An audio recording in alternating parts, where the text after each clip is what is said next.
there is a chapter of human history that has been violently erased.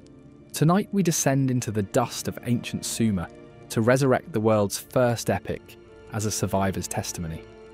A king's harrowing journey to confront the one man who witnessed the end of the world. A global deluge so catastrophic, it was recorded in clay a full 1,000 years before the Bible. This journey will lead us face to face with the beings they called gods, the Anunnaki. We will expose their true nature, scrawled in their own ancient texts, as cosmic rulers who engineered our species not from love but for labour. A workforce of slaves, built to serve and to fear. The celestial body they link to this power, Nibiru, has become a modern obsession. But the true horror isn't a phantom planet on its way. It is the undeniable scientific proof of the cosmic violence that has already come. A 13,000-year-old planetary scar left by a hailstorm of comets that burned the sky, boiled the oceans, and plunged the world into a dark age, annihilating a civilization so advanced, we now remember it only as legend. This is not a story of what might have happened. This is the reconstruction of what did. Before we dive deeper, ignite that like button and prepare for the revelations to come. Tell me in the comments where you are listening from, what time it is there. And as always with our videos, the visuals are here to add context, but they aren't necessary to follow along. Thank you for always having our back. Prepare yourself, and let's dive in. The most compelling piece of evidence is a document that acts as Mesopotamia's own blend of history, propaganda, and myth, the Sumerian King List. This collection of clay tablets and prisms discovered in various forms across what is now Iraq was a continuous record kept by scribes to legitimise their own rulers by connecting them to a long and unbroken chain of kingship stretching back to the dawn of time. The list is fascinating because it doesn't distinguish between the plausible and the impossible. Early antediluvian kings who supposedly ruled before a great world-altering flood are listed with reigns lasting tens of thousands of years. But after the flood, the reign lengths become progressively more realistic. And there, in the first dynasty of Uruk, following the flood, the name Gilgamesh appears. The list states he ruled for 126 years, still an incredible lifespan, but a far cry from the 28,800 years of his mythological predecessor. His inclusion on this official list, alongside kings who are known from other inscriptions to be historical, strongly suggests that he was not a fabrication. He was considered a foundational ruler, a legitimate part of their accepted history. Even more specific is a text known as the Tumul inscription. This chronicle, which records the building and rebuilding of a temple for the goddess Ninlil in the holy city of Nippur, functions almost like a ledger of royal patronage. It explicitly mentions Gilgamesh and his son Ur-Nungal as having built up a section of the temple complex. This isn't a myth, it's a construction report. It connects a specific king named Gilgamesh to a specific, verifiable act of building at a specific location. Finding this would be the ancient equivalent of discovering a Roman document detailing Julius Caesar's funding for a new forum. It grounds the legendary figure in the mundane, administrative reality of kingship. Further hints emerge from smaller artefacts. Archaeologists have unearthed cylinder seals, small, intricately carved stone tubes used to roll an impression onto wet clay as a signature, bearing inscriptions like Servant of Gilgamesh. This implies a functioning court and administration revolving around a king of that name.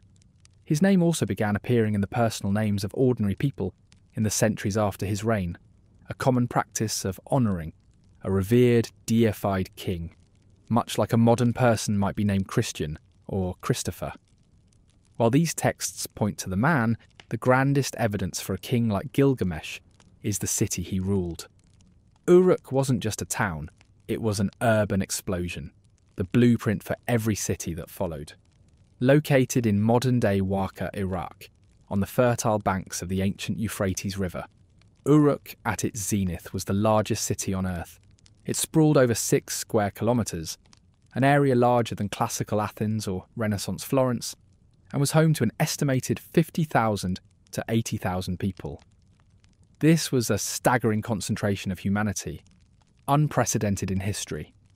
Life within its walls was a hum of activity, a crucible of innovation that forever changed our species. It was here, around 3200 BCE, that humanity first learned to write. What began as a simple pictographic system for accountants to track grain, beer, and livestock, the world's first spreadsheets, evolved over centuries into cuneiform, a sophisticated script capable of recording law, history, and the epic poetry that would make its king immortal. This administrative complexity is further evidenced by a humble clay artifact, the beveled rim bowl.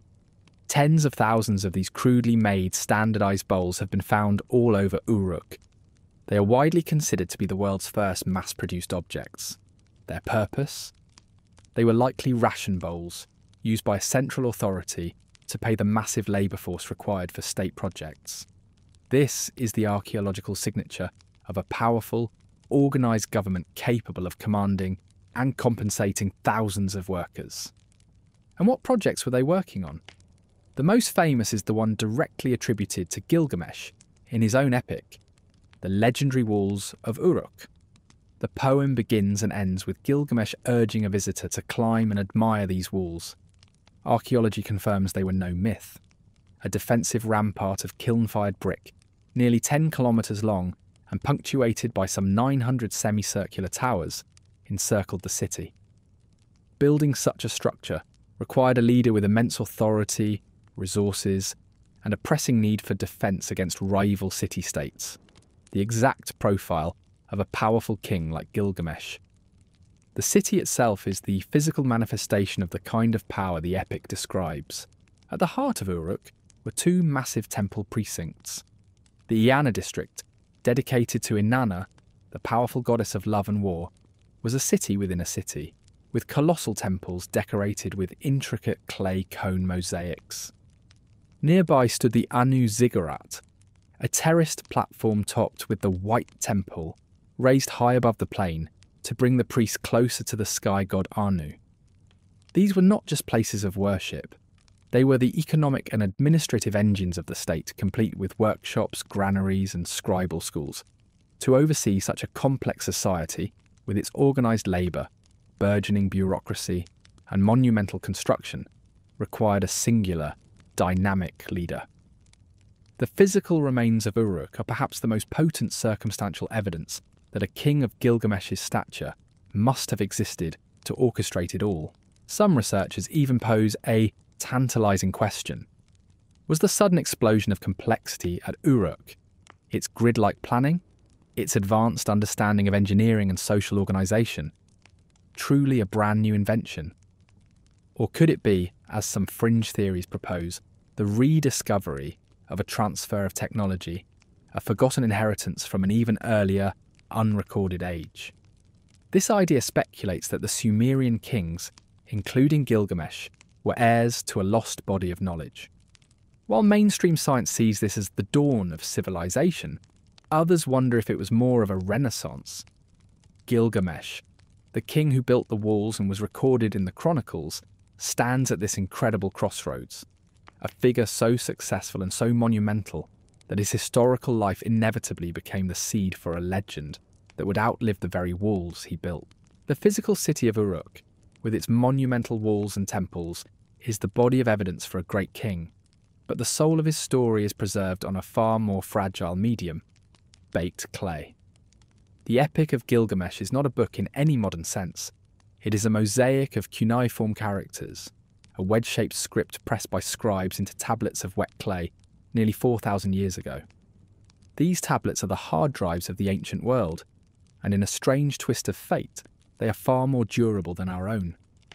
While a modern server's data can be wiped by a magnetic pulse, and a hard drive can fail within a decade, these clay records survived because the libraries that housed them burned down. Fires that would have destroyed papyrus scrolls or leather parchments instead fired the clay tablets into ceramic, hardening them for millennia, and unintentionally preserving the story for us to find. This epic, the oldest known piece of long-form literature in human history, is therefore a story that literally rose from the ashes. For thousands of years, the tale was lost. Its rediscovery in the mid-19th century is a drama in itself. Archaeologists excavating the ruins of the Assyrian king Ashurbanipal's great library at Nineveh shipped tens of thousands of broken tablet fragments back to the British Museum. There, a self-taught working-class genius named George Smith, who had started as a banknote engraver, painstakingly began to piece them together. In 1872, he made a discovery that would stun the world. While translating a particular tablet, he realised he was reading a story of a great flood, a divinely sent deluge, a man who builds a boat to save his family and animals, and a bird sent out to find dry land. The parallels to the biblical story of Noah were so exact and so shocking that when Smith announced his findings at a public lecture, the audience, including the Prime Minister of the time, was electrified. Here was an account of the Great Flood, but one that was written 1,000 years before the earliest known versions of the Hebrew Bible. It was a revelation that sent shockwaves through the foundations of Western religion and history. The version Smith discovered, known as the Standard Babylonian Version, dates to around 1200 BCE and was compiled by a scribe scholar named Sinleki Uninni. But he was more of an editor than an author. He drew upon a collection of much older, separate Sumerian poems about Gilgamesh that were already circulating 1,000 years earlier. Over a millennium, the story evolved, deepening from a series of heroic romps into a profound and cohesive meditation on life, loss, and the human condition. At the centre of it all is Gilgamesh himself, a figure of terrifying and contradictory power. The epic describes him not as half god, half man, but with the very specific and puzzling ratio of being 2/3 divine and 1/3 mortal. This unique fraction is key to his entire psychology. He possesses superhuman strength, beauty, and wisdom from his divine mother, the goddess Ninsun. But that 1/3 human part, inherited from his father, the deified former king Lugalbanda, is an anchor of mortality he cannot escape. It is the source of all his rage and his sorrow. At the epic's opening, Gilgamesh is not a hero but a tyrant. Drunk on his divine power, he rules Uruk with an iron fist. The text tells us he leaves no son to his father and no maiden to her lover. His energy is so immense and unchecked that he exhausts his people with forced labour and arrogant abuses of power. The citizens of Uruk cry out to the heavens for relief. In response, the gods create a rival, a being to match Gilgamesh's strength and act as a counterweight to his ego. The goddess Aruru takes a pinch of clay, the same substance used to create humanity, and fashions a wild man named Enkidu. He is Gilgamesh's perfect opposite. Born not in the city but in the wilderness, covered in hair, living among the animals. Enkidu represents the natural, untamed world. His journey into civilization, initiated by an encounter with a temple priestess named Shamhat, is a powerful allegory for the taming of human nature itself. When Gilgamesh hears of this wild man, he sees a challenge. Their first meeting is a cataclysmic wrestling match in the streets of Uruk that shakes the very doorpost of the city. But when neither can gain a decisive victory, they stop, exhausted, and embrace. In Enkidu, Gilgamesh has found his equal, his soulmate, his other half. The friendship that blossoms between them is one of the most moving in all of literature. Enkidu channels Gilgamesh's destructive energy into heroic adventures. Together they journey to the cedar forest to confront the monstrous guardian Humbaba. And later they defeat the Bull of Heaven, a celestial beast sent by the spurned goddess Ishtar. But their hubris has a price. The gods decree that one of them must pay for their transgressions. It is Enkidu who is sentenced. This is the central turning point of the entire epic. Enkidu does not fall in a blaze of glory in battle. Instead, he suffers a slow, wasting illness, a deeply human and undignified end that strips away all his power. Gilgamesh is forced to watch his mighty friend, his equal, his other self, decay and vanish. The experience shatters him. He is not just grieving the loss of his friend. He is confronted for the first time with the raw, undeniable horror of his own one-third mortality. In Enkidu's fate, he sees his own. A paralysing terror seizes him. "When I die, shall I not be like Enkidu?" he wails. This fear launches him on his second great journey, a desperate, obsessive quest not for fame or glory, but for a way to defeat death itself. He decides to find the one man known to have escaped it, a figure named Utnapishtim, the sole survivor of the Great Flood, who was granted eternal life by the gods. Gilgamesh's quest becomes a frantic flight from the human condition, an odyssey that will take him to the very ends of the earth to learn the secret of immortality. Gilgamesh's frantic quest to escape his own mortality propels him beyond the known world, into a mythological landscape fraught with cosmic dangers and philosophical riddles. His journey to find Utnapishtim, the man who cheated death, is a harrowing descent into the unknown, a passage through a symbolic underworld while still alive. He travels to the Mashu Mountains, the twin peaks that guard the daily passage of the sun, a place where no mortal has ever ventured. These guardians of the Solar Gate challenge Gilgamesh, but seeing the desperation and divine lineage in him, they allow him to pass. He is warned that he must traverse the path of the sun, a tunnel of absolute darkness that the sun travels through at night, and he must do so in 12 double hours before the sun enters and incinerates him. This is a race against cosmic time itself. Gilgamesh runs through the crushing, unseeable blackness, emerging at the last possible moment into a dazzling, otherworldly landscape, a garden of gemstones where the trees bear carnelian fruits and the vines are laden with lapis lazuli.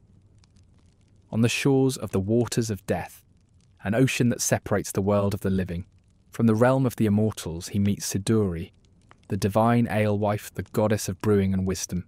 She is a figure of pragmatic, earthly counsel. Seeing his haggard appearance, clothed in animal skins and wasted by grief and terror, she at first mistakes him for a desperate criminal. When he explains his quest for eternal life, she offers him the most profound, and perhaps most disappointing, advice in the entire epic. She tells him his quest is futile. "Gilgamesh, where are you wandering?" she asks. "The life that you seek you never will find.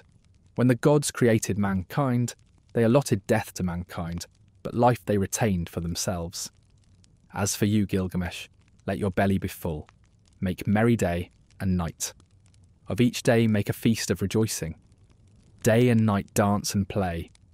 Let your garments be sparkling fresh, your head be washed. Bathe in water. Pay heed to the little one holding your hand. Let your spouse delight in your bosom. For this is the task of mankind. It is a beautiful call to embrace the simple, tangible joys of mortal existence. But Gilgamesh, consumed by his fear, cannot hear it. To cross the waters of death, he requires the help of Urshanabi, the ferryman of Utnapishtim. After an initial fit of rage in which Gilgamesh foolishly smashes the stone things that power the ferry, he is forced to cut down 300 punting poles, each 60 feet long, to push the boat across the deadly waters, as not a single drop can touch his skin. Finally, after this arduous journey, he arrives on a distant shore and beholds a man sitting by a hut, Utnapishtim the Faraway. Gilgamesh, expecting a godlike warrior, is surprised to see an ordinary-looking man. He pours out his story of grief and fear, demanding to know the secret of eternal life. Utnapishtim's response is to tell Gilgamesh his own story, which forms the heart of Tablet 11 of the epic, and is one of the most significant passages in world literature, the Mesopotamian account of the Great Deluge. Utnapishtim reveals that he was once a king of the city of Shuruppak. In those days, the council of the great gods, for reasons that are somewhat obscure, but related to the clamour and noise of humanity disturbing their rest, decided to wipe out all life on Earth with a massive flood. But one god, Ea, also known as Enki, the clever god of wisdom, had a soft spot for humanity. He couldn't openly defy the decision of the divine council, so he resorted to a trick. He flew to Utnapishtim's reed hut and whispered the warning not to Utnapishtim directly, but to the walls of the hut itself. Reed hut, wall, wall. Listen, reed hut, and pay attention, wall. he commanded, instructing Utnapishtim to tear down his house and build a boat of specific, enormous dimensions. He was to abandon possessions and seek life, taking aboard the seed of all living things. The boat, a perfect cube-shaped ark called the Preserver of Life, was a gargantuan vessel, sealed with bitumen and pitch. Utnapishtim loaded it with his family, his craftsmen, all his gold and silver, and the beasts of the field. The moment the flood began was one of cosmic terror. The storm, commanded by the war god Ninurta and the storm god Adad, was so violent that even the gods themselves were terrified. The text describes them cowering like dogs at the highest point of heaven, watching the world they had created be annihilated. For 6 days and 7 nights, the deluge flattened the world. When the storm finally abated, Utnapishtim looked out and saw that all of humanity had turned to clay. The landscape was as flat as a rooftop. His boat had come to rest on the peak of Mount Nimush. To test if the waters had receded, he sent out a dove, which returned. He sent out a swallow, which also returned. Finally, he sent out a raven, which found food, did not circle back, and did not return. The flood was over. Utnapishtim disembarked and made a sacrifice to the gods who, starved for offerings, gathered like flies around the sweet-smelling smoke. The chief god Enlil, who had instigated the flood, was furious that anyone had survived. But the wise god Ea rebuked him, arguing for a more measured approach to population control. Famines, wild animals, plagues, rather than indiscriminate annihilation. As a resolution, Enlil bestowed a unique gift upon Utnapishtim and his wife. He brought them aboard the boat, touched their foreheads and declared, "Hitherto Utnapishtim has been but human. Henceforth Utnapishtim and his wife shall be like us gods." They were taken to live forever at the mouth of the rivers in a remote paradise. This story is the devastating answer to Gilgamesh's quest. Utnapishtim explains that his immortality was not earned. It was the result of a unique, unrepeatable divine whim, following a world-altering catastrophe. There is no secret to learn, no ritual to perform. To prove Gilgamesh's unsuitability for eternal life, Utnapishtim challenges him to a simple test. Stay awake for 6 days and 7 nights.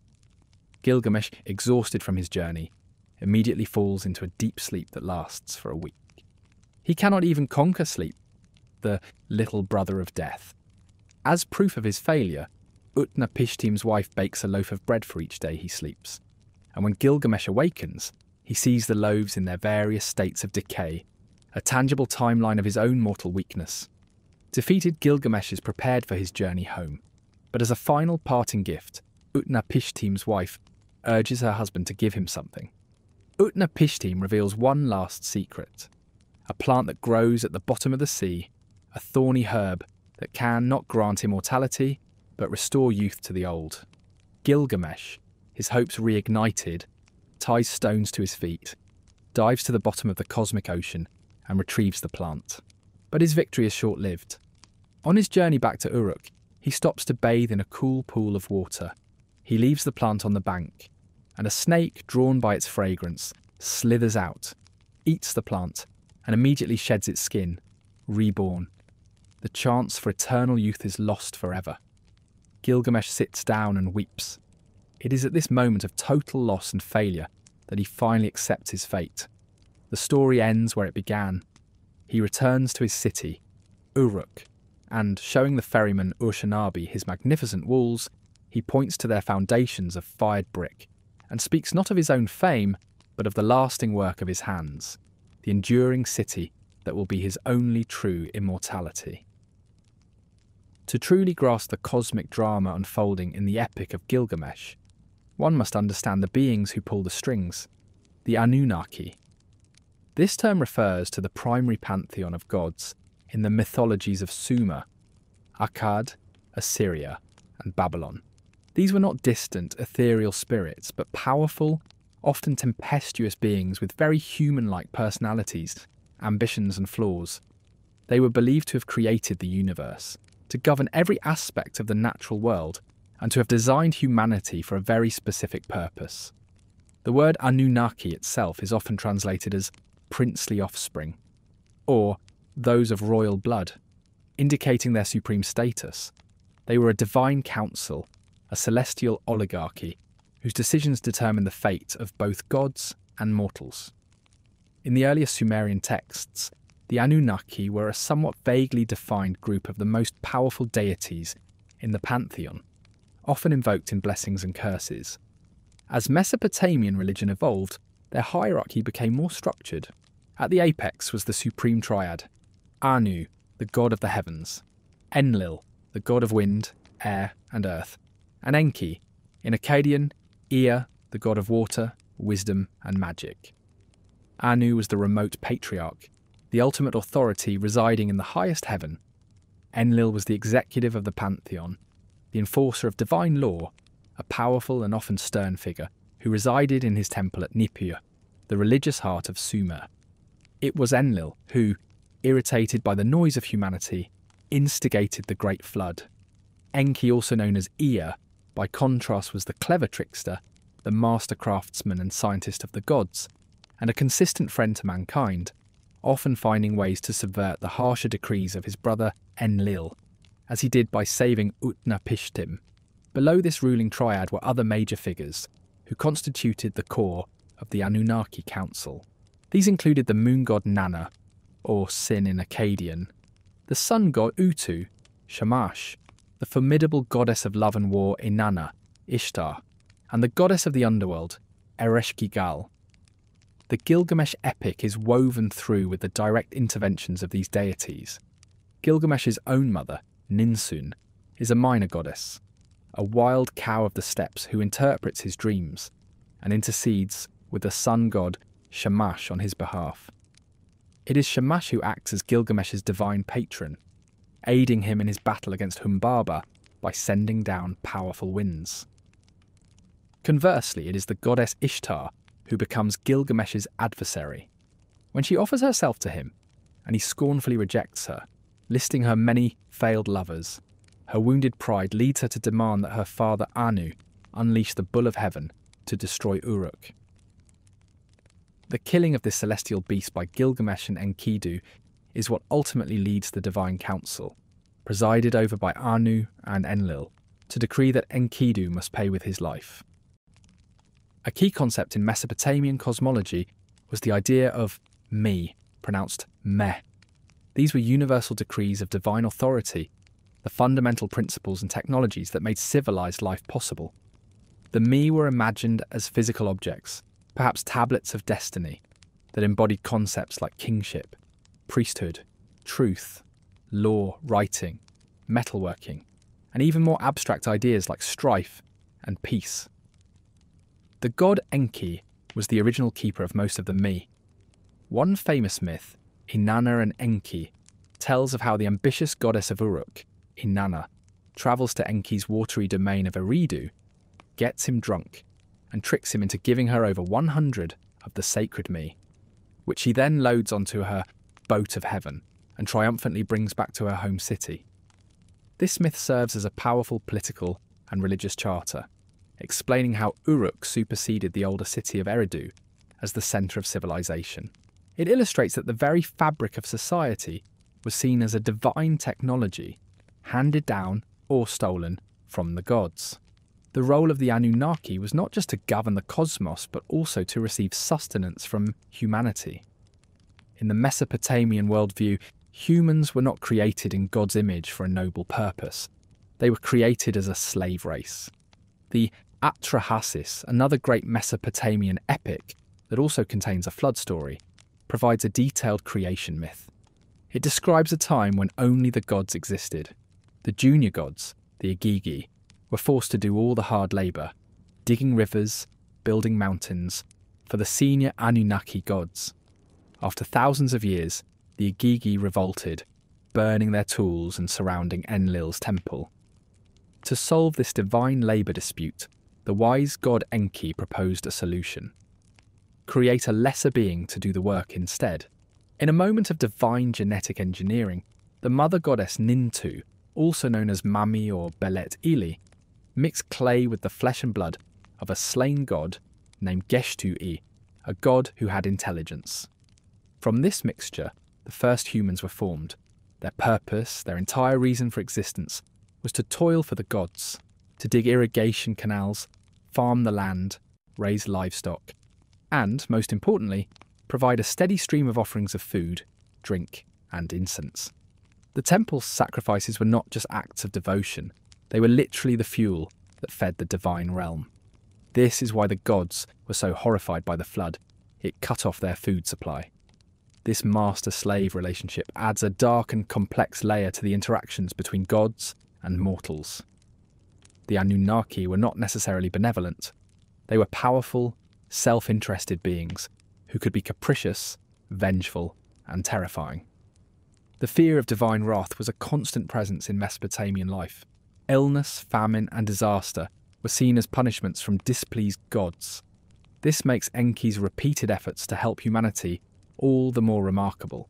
He seems to be the one Anunnaki who has a genuine sense of responsibility and even affection for his creation. Conspiracy theories and alternative historical narratives often latch onto this aspect of the myths. Was the story of the Anunnaki creating humanity from clay, mixed with a god's blood, a mythological rendering of a real event? Was Geshtu-i, who had intelligence, not a god but a specific individual whose genetic material was used in an ancient experiment?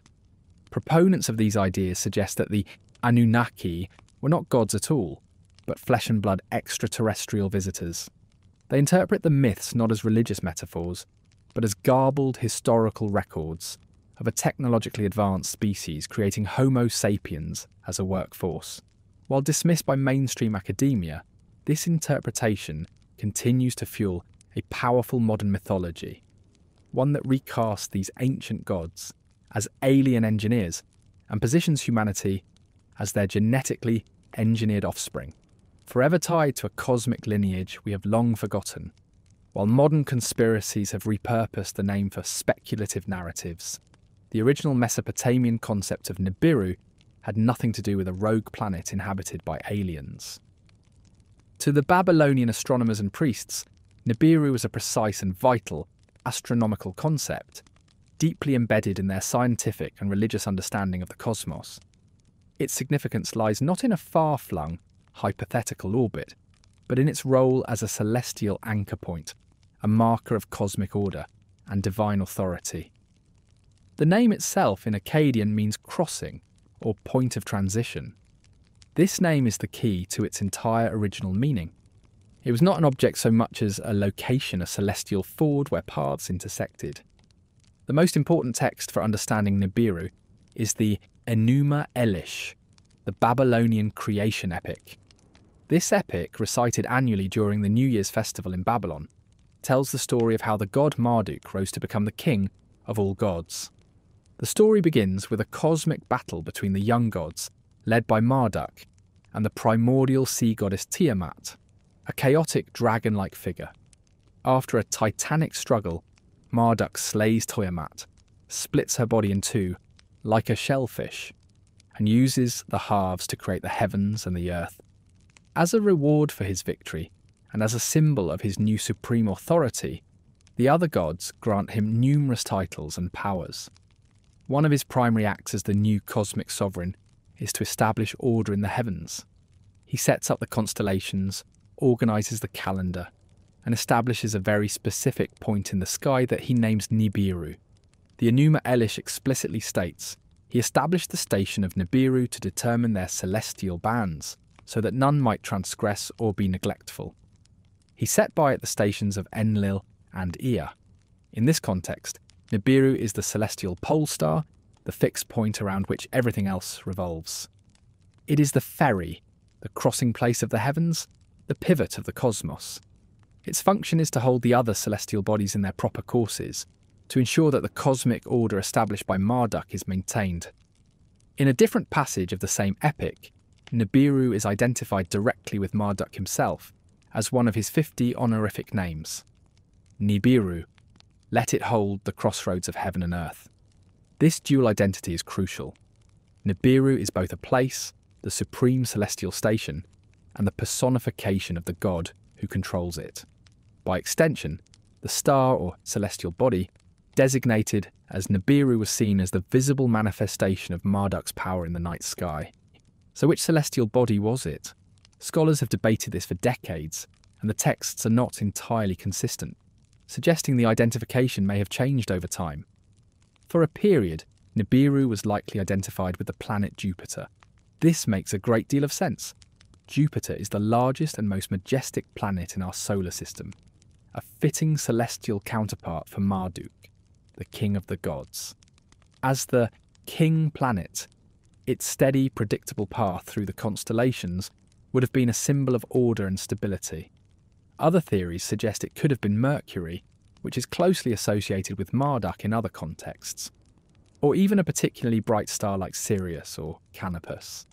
A more complex and compelling astronomical interpretation links Nibiru not to a single planet, but to a specific point of observation related to the solstices.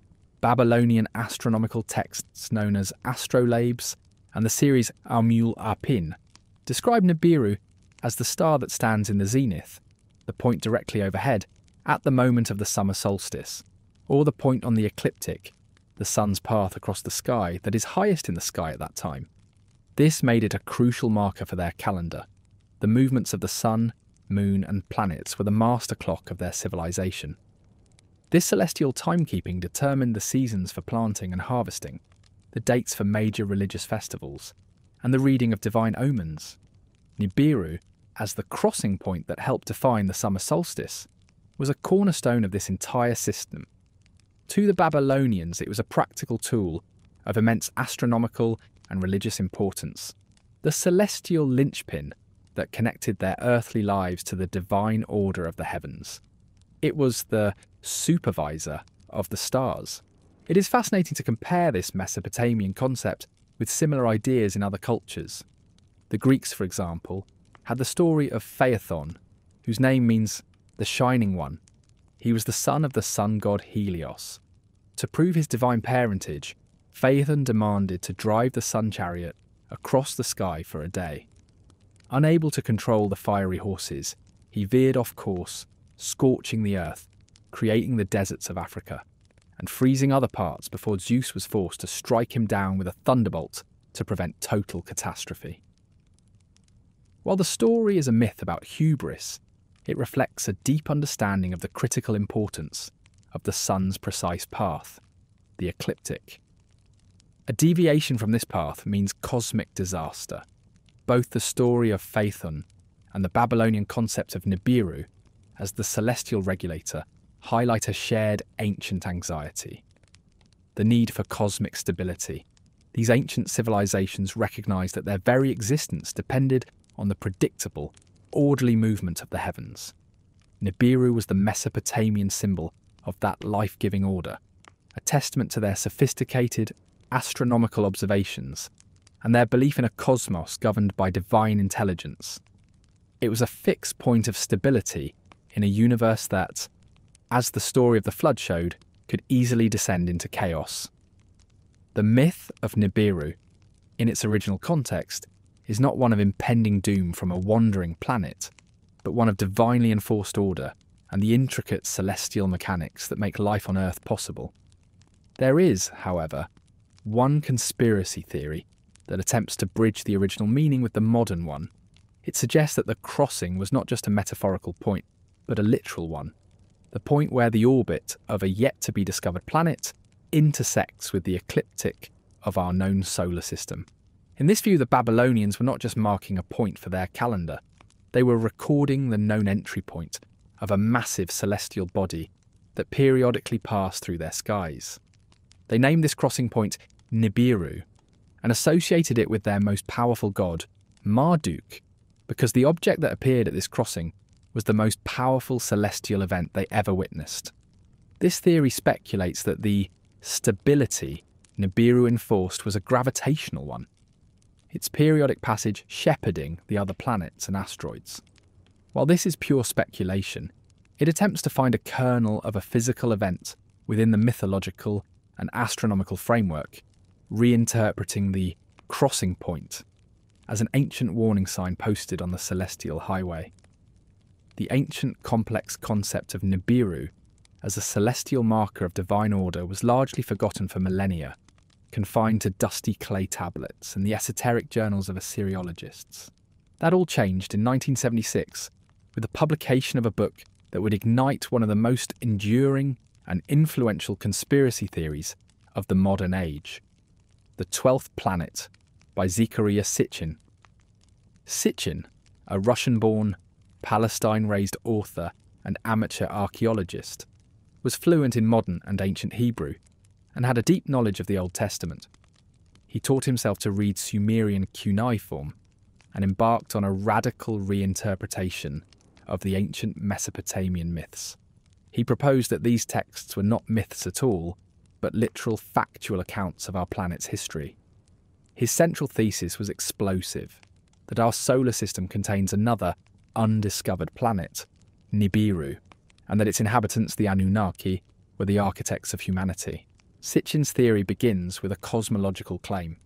He argued that ancient Sumerian cylinder seals, which often depict the heavens, showed not just the planets known to antiquity, but a complete solar system, with the Sun at its centre, surrounded by 11 other bodies. Counting the Sun, the Moon, and the 9 planets we know today, Pluto was still considered a planet at the time, that left one unaccounted for. This, Sitchin claimed, was Nibiru, the 12th planet of his book's title. He described it as a massive world, perhaps 4 times the size of Earth, on a vast, highly elliptical orbit that takes 3,600 years to complete. According to Sitchin, this long orbit brings Nibiru from the outer darkness of space, far beyond Pluto, into the inner solar system, passing between the orbits of Mars and Jupiter. This 3,600-year period, which he equated with the Sumerian numerical concept of a Shah, became the master clock for his entire timeline of events. At the heart of Sitchin's narrative are the Anunnaki. In his interpretation, they were not gods but a technologically advanced humanoid species that evolved on Nibiru. Their home planet was dying, its atmosphere was eroding, and the Anunnaki scientists determined that the only way to save it was to suspend fine particles of gold in their upper atmosphere, creating a shield to retain heat and light. The problem was, gold was scarce on Nibiru. So, approximately 450,000 years ago, on one of its periodic crossings into our part of the solar system, Nibiru's gravitational pull brought it close to Earth. An expedition, led by a being named Enki, the same figure from the myths, was sent to our planet because it was rich in the one resource they desperately needed: gold. Sitchin weaves a detailed saga of these extraterrestrial miners. They established their first base, which they named Eridu, home in the faraway, in what is now southern Iraq. They set up mining operations, primarily in southeastern Africa. For thousands of years, the rank-and-file Anunnaki astronauts toiled in these mines, but just as in the Atrahasis epic, the labour was gruelling. Around 300,000 years ago, the Anunnaki miners mutinied. To solve this labour crisis, the chief scientist, Enki, proposed a daring solution. Using their advanced knowledge of genetics, they would take the native hominids already evolving on Earth, figures like Homo erectus, and upgrade them. They would imprint upon them the image of the gods. In a process that Sitchin describes as in vitro fertilization and genetic manipulation, they mixed the essence, DNA, of a young Anunnaki male with the egg of a female hominid. This genetic material was implanted into a birth goddess, a female Anunnaki named Ninti. The result was the creation of a new species, a hybrid being Sitchin called the Lulu Amelu, the mixed worker. This was the birth of Homo sapiens. This ancient astronaut theory provided Sitchin with a grand, unified explanation for dozens of historical and biblical mysteries. Why did human civilization seem to appear so suddenly in Sumer? It was a gift from the Anunnaki, who served as our first teachers. The Sumerian pantheon of gods. They were simply the ruling council of the Anunnaki colonists, with their rivalries and power struggles recorded as mythology. The biblical story of Adam and Eve, a distorted memory of the creation of the first human workers in the Anunnaki's Din, the Nephilim mentioned in the Book of Genesis, the sons of God, who interbred with the daughters of men. These were Anunnaki astronauts taking human wives. The Great Flood? Not a divine punishment, but a natural cataclysm caused by the gravitational effects of a passing Nibiru, an event the Anunnaki leader Enlil wanted to use to wipe out his noisy human workforce, but which Enki subverted by warning his human protege, Ziusudra. Sitchin's work gained a massive popular following because it offered compelling, if speculative, answers to profound questions about human origins. It provided a narrative that felt both scientific and mythological, connecting the dots between ancient texts, archaeological sites, and the enduring mysteries of our own existence. However, it is crucial to state that his theories are overwhelmingly rejected by the mainstream scientific and academic communities. Scholars of ancient languages and history point out that his translations of Sumerian and Akkadian texts are idiosyncratic and often based on forcing the evidence to fit his preconceived theory. For example, his interpretation of cylinder seal Vi. A 243 as a complete map of our solar system is dismissed by experts who identify the planets as simply common stars. Astronomers have found no evidence for a massive planet on a 3,600-year orbit. Such an object would create massive, easily detectable perturbations in the orbits of the outer planets, none of which have been observed. The very notion of its orbit is dynamically unstable and highly improbable. Despite this lack of scientific support, Sitchin's influence cannot be overstated.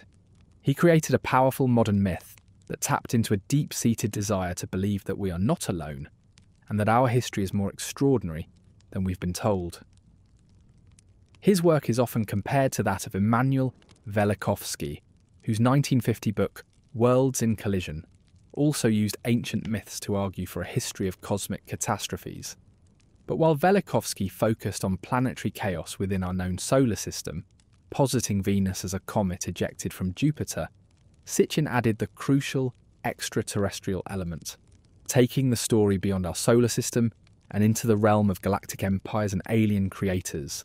He transformed the gods of myth into astronauts and their celestial battles into orbital mechanics, creating a narrative that continues to captivate millions and forms the bedrock of many subsequent UFO and ancient alien theories. While Zecharia Sitchin's narrative of a rogue planet named Nibiru provides a dramatic, extraterrestrial explanation for periodic catastrophes, a growing body of scientific evidence suggests we don't need to look for alien intervention to find a history of planetary violence. The Earth itself holds a deep and scarred memory of cyclical cataclysms, events so powerful they have repeatedly reset the course of life and civilization. This alternative perspective, grounded not in reinterpreted myths but in geology, ice cores and impact proxies, paints a picture of a cosmos that is inherently dangerous, and an Earth that has been subjected to devastating bombardments from space.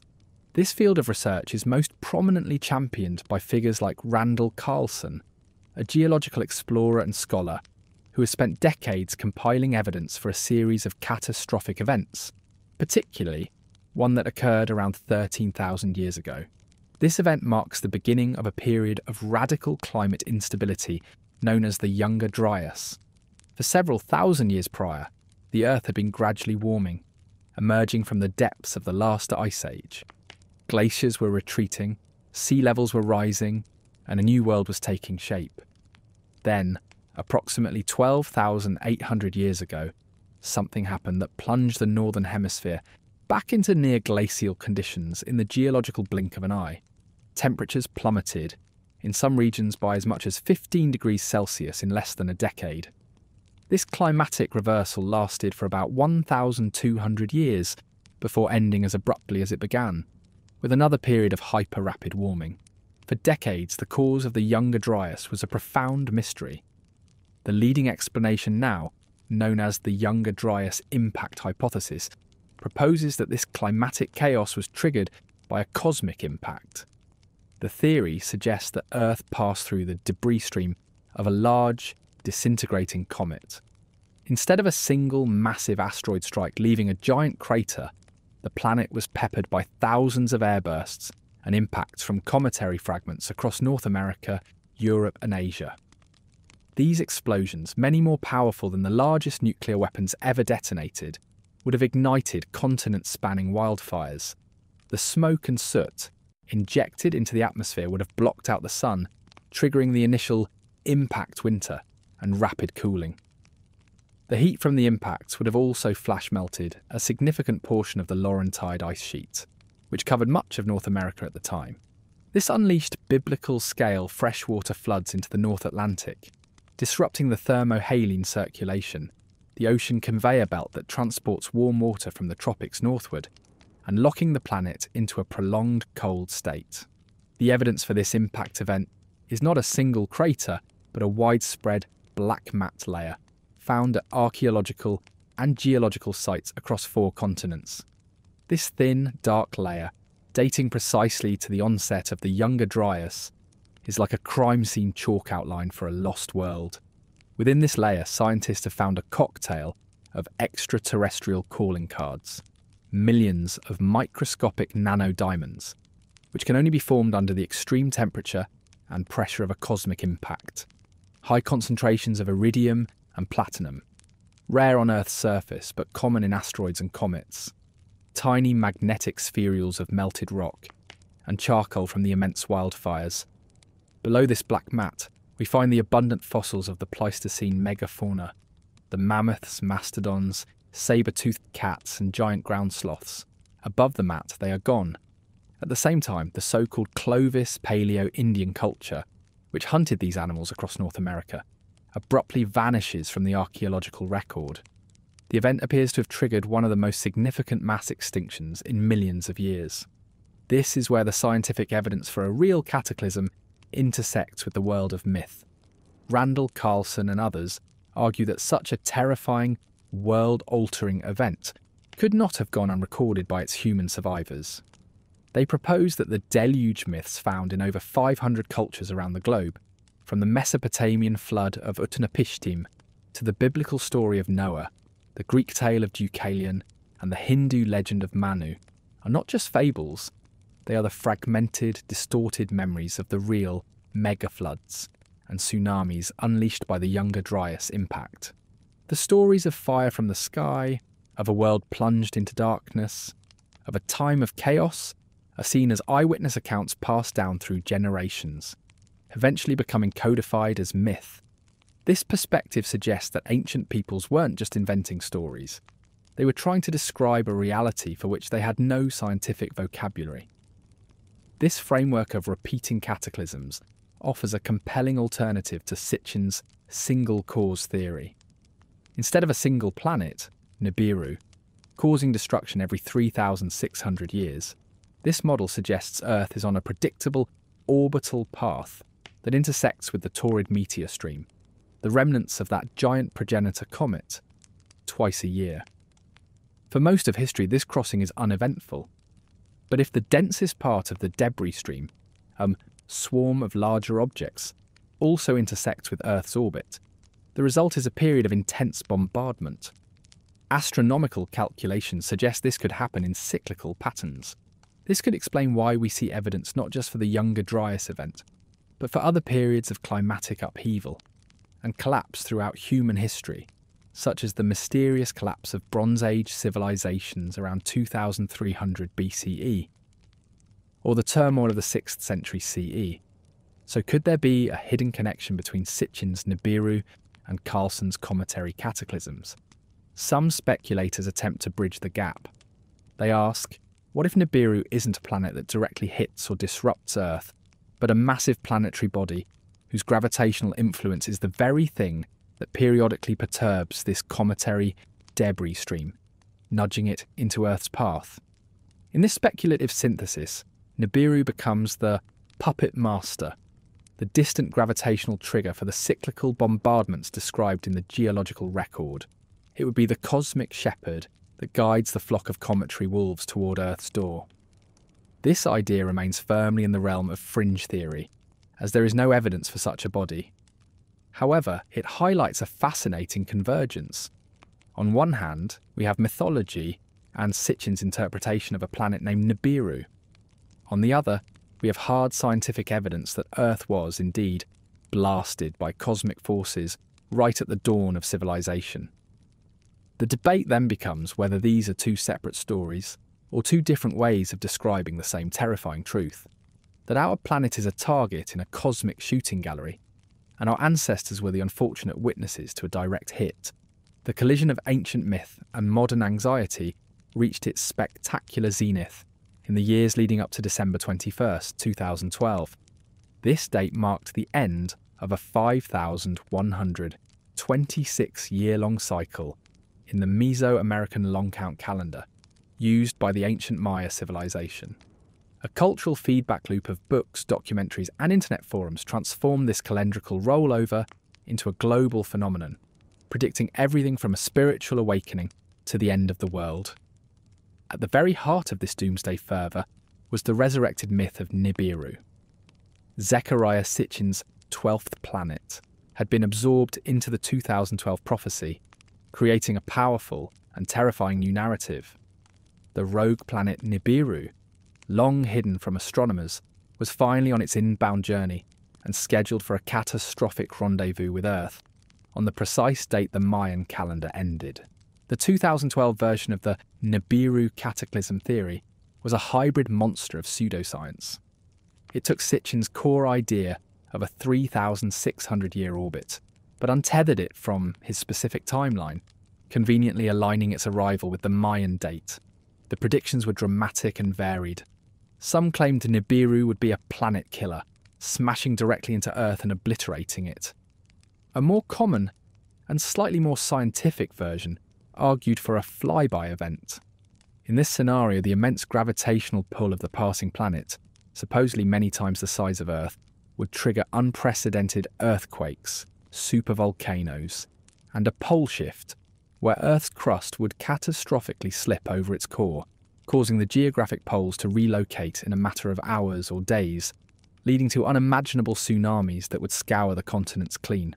The narrative was fueled by a potent blend of paranoia and a sense of exclusive knowledge. Proponents claim that world governments were aware of the impending disaster, but were covering it up to prevent global panic. NASA, in this view, was the chief villain, a conspiratorial organisation dedicated to hiding the truth. Every blurry photo of a supposed lens flare, every new comet discovery, was twisted into proof of Nibiru's approach. Believers shared supposed leaked documents and pointed to clandestine preparations by the global elite, such as the construction of massive underground bunkers like the Svalbard Global Seed Vault, as evidence they were preparing to ride out the apocalypse while leaving the rest of humanity to its fate. The internet acted as a massive echo chamber, amplifying the fear and creating a global community of believers who reinforced each other's convictions. The phenomenon grew so large that it prompted an unprecedented response from the scientific community, particularly from NASA. Historically, government science agencies avoid engaging directly with what they consider to be pseudoscience, operating on the principle that to do so would lend it undue legitimacy. But the level of public fear and the sheer volume of inquiries became overwhelming. NASA was flooded with letters and emails from terrified citizens, including children, asking if the world was truly going to end. In response, NASA broke with tradition and launched a direct public-facing campaign to debunk the Nibiru myth. They published detailed web pages, held video Q&As with senior scientists like David Morrison, then the director of the Carl Sagan Center for the Study of Life in the Universe, and released statements systematically dismantling every claim. Their argument was simple and based on the fundamental laws of physics and observation. First, if a massive planet were truly on a collision course with Earth for a 2012 arrival, it would not be a secret. It would have been one of the brightest objects in the sky, visible to the naked eye for months, if not years prior. Every professional observatory and every amateur astronomer on the planet would have been tracking it. The fact that no one saw it was not evidence of a cover-up, but proof of its non-existence. Second, they addressed the gravitational effects. A planet of the proposed size passing through the inner solar system would have already caused massive, undeniable perturbations in the orbits of Mars, Earth and the other planets. We would have seen these orbital changes long before the planet itself became visible. None had been detected. NASA's sky surveys, like the Wide Field Infrared Survey Explorer, WISE, had scanned the entire celestial sphere and found no evidence of any such rogue planet. The campaign was a fascinating case study in science communication in the age of viral misinformation. Scientists found themselves in the strange position of having to prove a negative, to prove that something doesn't exist. They patiently explained that the Mayan calendar did not predict an end, but simply the end of one cycle and the beginning of another, much like our own calendar, turning over on December 31st. They explained common astronomical phenomena that were being misinterpreted, such as the Comet Lenin, which was briefly and incorrectly labelled as Nibiru before it disintegrated, or the concept of a pole shift, explaining the difference between the slow, natural wandering of the magnetic poles and the physically impossible scenario of a rapid crustal displacement. When December 21st, 2012 came and went with no cosmic catastrophe, the Nibiru prophecy did not die. It simply adapted. The date was reinterpreted as the beginning of a portal opening. Or believers claimed the benevolent good aliens had intervened to save us, or that the true date had been miscalculated. The myth proved to be remarkably resilient, decoupling itself from the 2012 date and attaching to new anxieties and conspiracy theories. The episode stands as a powerful testament to the human capacity for myth-making, even in a scientific age. It demonstrates how ancient ideas, like a cosmic destroyer, can be repackaged for a new generation and amplified by modern technology to create widespread belief in something with zero factual basis. It also highlighted a growing distrust in official institutions and a public hunger for grand, alternative narratives that provide a sense of meaning and secret knowledge in a complex and often chaotic world. The non-arrival of Nibiru in 2012 became a stark lesson in the power of a compelling story to override all evidence to the contrary. After journeying through the realms of myth, archaeology, and catastrophic science, we are left with a profound and unsettling question. When we look back at the dawn of civilization, at the sudden explosion of knowledge in Sumer, are we merely seeing the first steps of humanity inventing everything from scratch?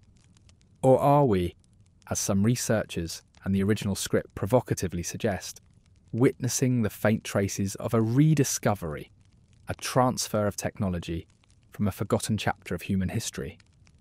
This is the ultimate conspiracy, the one from which all others, aliens, cataclysms, lost continents, are born. The idea that we have amnesia, that our species is far older and its story far more complex and cyclical than we have been taught. This hypothesis challenges the linear, progressive model of history that we generally accept, where humanity slowly moves from primitive hunter-gatherers to simple farmers, and then builds step by step towards the complexity of Sumer, Egypt, and beyond. Instead, it proposes a cyclical model of rise and fall. It speculates that a sophisticated human civilization, or perhaps multiple civilizations, may have existed in the deep past, during the last ice age, or even earlier.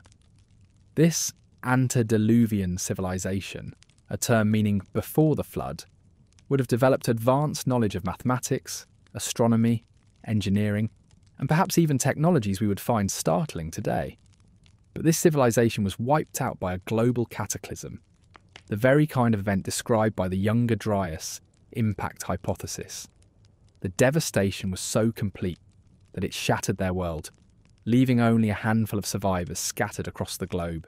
In this scenario, figures like the Sumerian antediluvian kings with their impossibly long reigns, or the Apkallu, 7 semi-divine sages who were said to have brought the arts of civilization to humanity before the flood, are not just myths.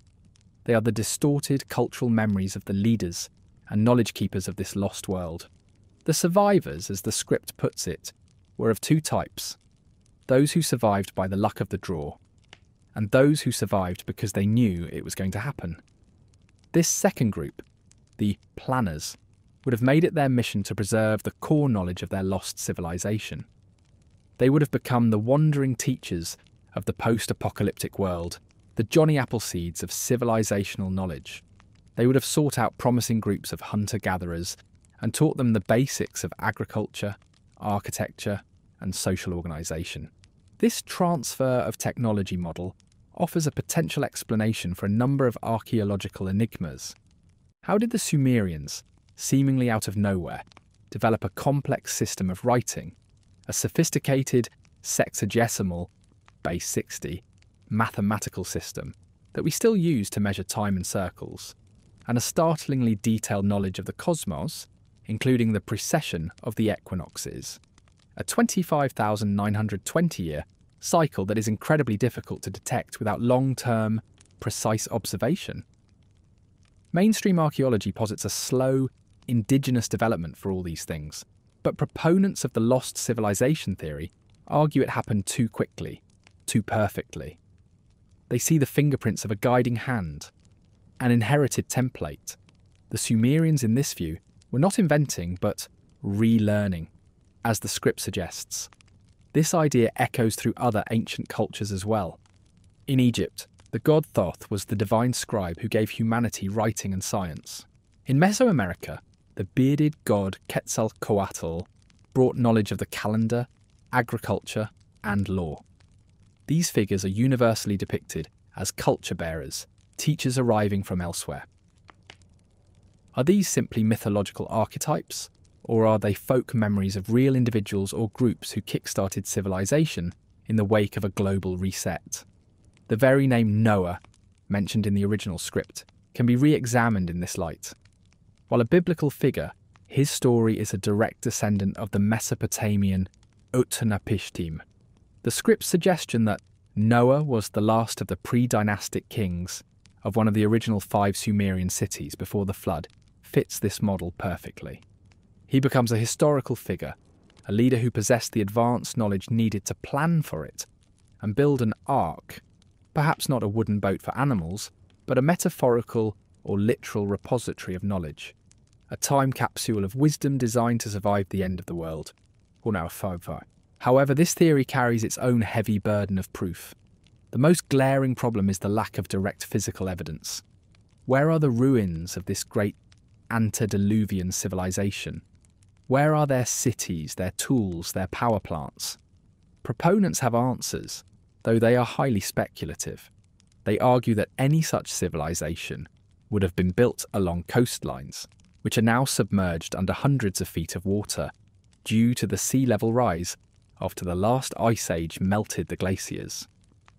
Any remaining inland sites would have been obliterated by the Cataclysm itself, either scoured away by mega floods, buried under miles of sediment, or simply eroded by the passage of 13,000 years. All we are left with, they claim, are the most indestructible megalithic structures, like the foundations of Göbekli Tepe in Turkey, a stunningly sophisticated temple complex built by hunter-gatherers 11,600 years ago, pushing back the timeline for monumental architecture by 6,000 years and posing a serious challenge to the conventional narrative. This brings us to a final, mind-bending secret, a conspiracy of consciousness itself. What if the most important technology that was lost was not about machines, but about the human mind? Many ancient traditions, from the Vedic yogis to the Egyptian priests, speak of developing extraordinary human capacities, heightened states of awareness, profound psychic abilities, and a direct communion with the cosmos. What if this lost civilization had mastered a science of consciousness that we are only just beginning to explore with our own crude tools of neuroscience and quantum physics? Perhaps the gods they spoke of were not extraterrestrials, but human beings who had achieved a level of consciousness that appeared godlike to those at a lower state of development. In this view, the Cataclysm was not just a physical destruction, but a psychic trauma that caused humanity to fall into a more limited, fear-based state of awareness. The myths, then, are not just stories of floods and fires, but allegories for a lost state of being. The quest of Gilgamesh for immortality becomes a search for this lost spiritual wholeness. The ultimate secret, then, might be that the forgotten episode in human history is not about alien miners or wandering planets. It is about our own forgotten potential, a level of human capability and wisdom that was once our inheritance, and which we are now, after millennia of amnesia, slowly, painfully, beginning to rediscover. If you've come this far and enjoyed the video, perhaps a gentle like and subscribe to the channel would be a wonderful way to support us. I'd appreciate your kind support if you kindly let us know where we can improve or do better. Please do let us know in the comments. For more videos like these, please do check out our latest videos as well. Till then, see you in the next one.